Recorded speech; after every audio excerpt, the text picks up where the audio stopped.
Okay, so I'm not sure if you're seeing what I'm seeing, but I'm pretty excited about this roll because I just opened it up and of course I see a silver rim. Hey everybody, Christian from Treasure Town here, and today we're going to be doing a coin roll hunt with $50 face value of pennies. So that's 5,000 pennies. What I will be doing is going through each of the rolls that are in these boxes and we'll update you whenever we make a find. So that might be a wheat penny or an Indian head cent or an error or something else really cool. So I'll look forward to seeing what we get and sharing it with you. And the last $50 that we did was really good, so I'm going to hope to continue that today. And unlike our last episode where we did not find too many enders, we do have a good amount today. We have in the first box, I think, a 1946 wheat penny, but then over here we have a very interesting looking older wheat cent back. We have a euro coin, euro 2-cent coin.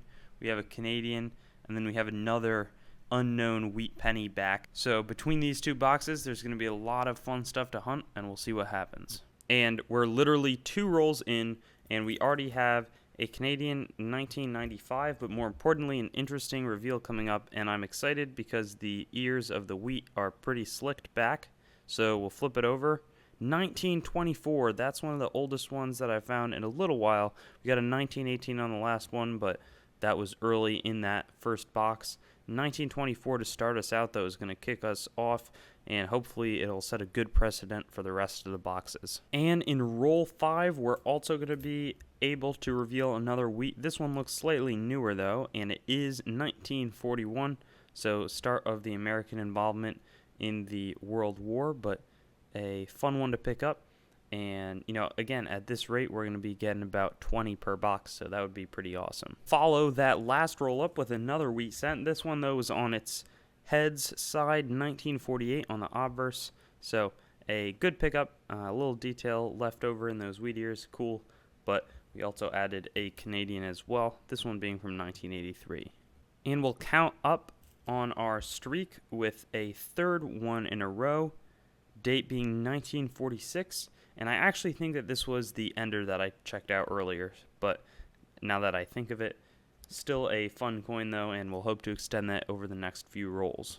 And we were unable to find anything for a really long time, actually, probably 8 or 9 rolls, but we did get, after all that, a 1944 Canadian, which might be the oldest Canadian I found on this channel. KG King George, and there's the front of the coin, 1944, but that's a really cool variety find that we'll be happy to add to our hunt today. Very next roll, we get a wheat penny. I'm not sure exactly what's going on with this because it looks like there could be a little bit of original, luster, but not really. 1958, so that's the last year that the wheat pennies were made, but still makes it a wheat penny, a fun one to pick out as always. Okay, so I'm not sure if you're seeing what I'm seeing, but I'm pretty excited about this roll because I just opened it up and of course I see a silver rim. So let's check out, if this was steel, that would be awesome. And it is not. 2007, I'll get you sometimes, but I'll go through the rest of the roll and report back. I was actually very excited. I didn't know what to think. There you have it. And we've got another quick reveal for you. Here is the back of the coin, and the front is a 1945 S, so that's really cool. S stands for San Francisco. The San Francisco Mint does not make circulating coinage anymore, but there's, great to see it, and you don't always get it in each box, so it's good that we have some San Francisco-made coinage in this one. So after another few rolls with very, very little action, we actually had 2 pretty neat finds. The first was a 1949 S, so another San Francisco coin, pretty solid shape actually. And then the other one was an older wheat cent, a 1933, so that pre-40 is always something that I like to get.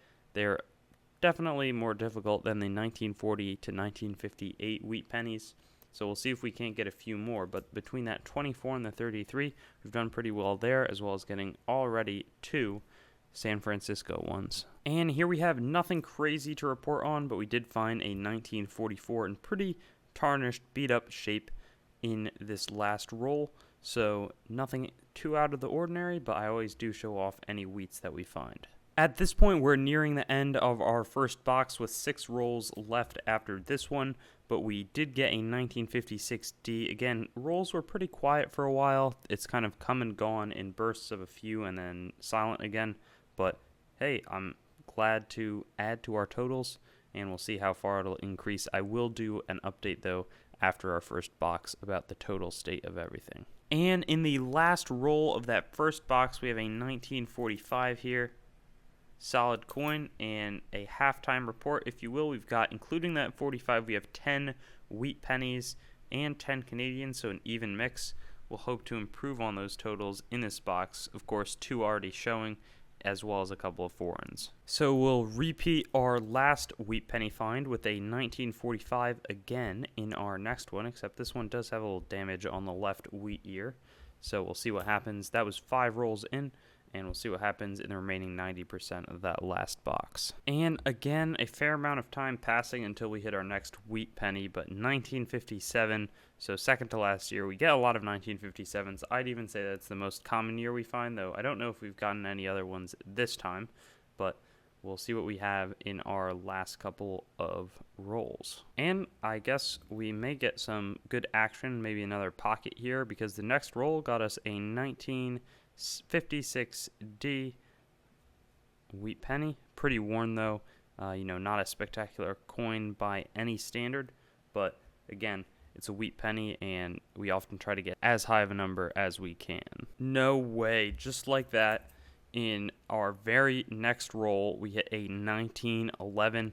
Unfortunately, I didn't get to reveal it, but I would have been super surprised. I am right here.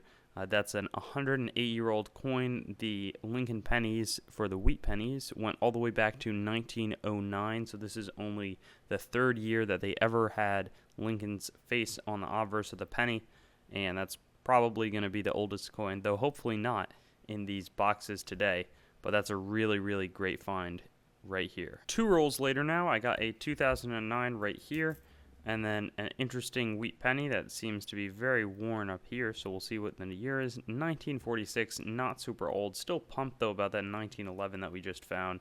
And then I just want to make sure that's nothing but 2 cool finds in this roll. Our next roll here is offering up a wheat cent that looks like it has definitely seen some better days. Probably the most damaged wheat cent we found in a little while. And 1939, so that's pretty cool. As I was saying, I like getting those pre-1940s, and this box, or 2 boxes I should say, is really delivering between the 11, I want to say 33 and 24, but now we'll add a 39 to that list of older wheat penny dates discovered here today. And what was looking like a really, really lackluster second box has really just been coming through in the 30 to 20 rolls left range. A 1936 and a 1957D both found, so that brings our pre-40 total to 5 and our wheat penny count to a lot. So we'll see what else we can get in this last half of the box that we're doing today. And I've got a quick reveal for us today. This one is a wheat cent that is from 1950. So not a year that we found so far today, and glad to pick it up. Another quick segment that is more of an update than anything. We got a 1944, and at this point we have exactly 20 rolls left, so we'll see what else we can pick out of this box. So we'll see what this coin is. It's got some pretty detailed wheat ears, so I'm not expecting much in terms of a date, and that's definitely the case here, a 1958. So again, that's that last year that these wheat pennies were made. And some good news here, we got the 2 euro cent that I had, said we were going to get on camera. It says, what does that say? Party Gal? I'm not exactly sure what country that's from, but that's pretty interesting. And then 1941, a wheat penny to go on top of that foreign find. And another great penny to pick out, another nice feeling, 1941. I think we just found one actually, 1941, so a lot of those showing up as well, but that's definitely padding our stats here, and we'll see what else we can get in these last, at this point, 12 rolls. And here we have another wheat cent. This one looks a little bit corroded and probably not going to be too old. It is not another 1945. I think that's probably the most common date that we found. I just said that we were getting a lot of 1941s, but I think the 45 is the most for today so far. And I want to say this is the second time that this has happened today, but we got 2 wheats in this single roll as well, 1951D and 1947. If I recall, these are both unique dates to our hunt today, but the second box has definitely been very fruitful, and we haven't even gotten to those other two enders yet. And we got lucky on this roll because there's going to be two reveals, one Canadian, one American, and we'll do them at the same time, I guess. So we got a 1944 U.S. wheat penny and then a 1964, so slightly older, Canadian cent. So fun pickups there as well. And I'm almost wishing that we could add it, to a different box as kind of insurance, but we got our sixth 1936, well, our sixth pre-1940 in a 1936 penny. And this one actually, I like how it looks. It's got a good older look to it, kind of well worn, but that's a fun one to pick out today. And now we have those two enders that are right here, so we'll be back with the results from those very soon. And I'm definitely going to be doing this one on camera. Let's open this up, probably from the top first here, and then make sure that it's not some crazy old date that we could get caught on camera basically. And here it is, 1946, so not quite what we were looking for, but I'm going to do a quick kind of hunt through the rest of these coins, and we've got one that is extremely damaged. Whoa, and I even think that that's a 1955. So that is probably the most beat up coin that I've literally ever found in one of these coin roll hunts, but not quite the 1955 air, definitely some post-mint damage, and I'll see what else is in this roll.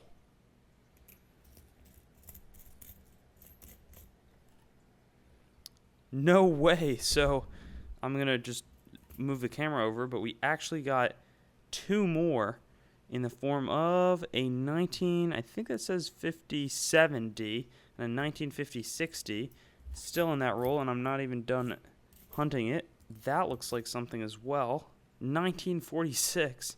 That, I think that this is the record probably for the most wheat pennies that I've ever found in a single roll, which is 5. And before we get to the recap, we're going to have to finish up with these two. So this was the ender, a 1941. Just dropped it right here, so nothing too crazy there, but I am optimistic about this because look how worn those ears are.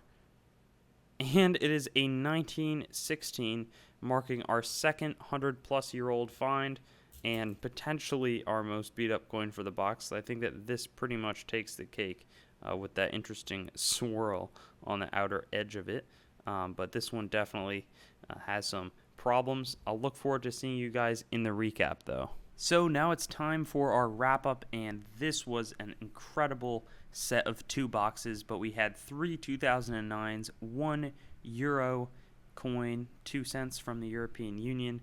We had a total of 17 Canadians. We had 14 from the more modern design. Here's just a quick overview of those. I'm not going to get too specific on the dates. Then we had 3 older ones, 1944, 1964, and 1963. And then we had a good number of wheat pennies. I believe the total number was 35, and I'll walk you through them decade by decade, or I should say group by group. First being the 50s, so we had a 1950, 51D that really beat up 1955. We had a 56 and pair of 56Ds, same going on with the 57s, and then 2 1958s. And then in terms of the 40s, we had 4 1941s, I think 3 1944s. We had 2 1945 and a 45S, and then we had 4 1946s, 147, 148, and 149S. So again, solid representation from those San Francisco mint. And then we had 7 of the older pre-1940, one being a 1911, another a 1916, the rest being a 24, 33 pair of 36s, and a very beat up 39 for a really awesome hunt, and definitely the highest concentration of the pre-1930s ever recorded in a Treasure Town hunt. Thanks for watching the video. If you haven't already, I'd encourage you to like, comment, and subscribe, and stay in contact with me on my Instagram, TreasureTownYT, Facebook, TreasureTown, or my website, TreasureTownYT.com. And I love receiving packages from you guys. I'll unbox them in a video once I get enough, and my address for that is TreasureTown, P.O. Box 201, Greenwich, Connecticut 06836. So I'll see you on some of my other videos.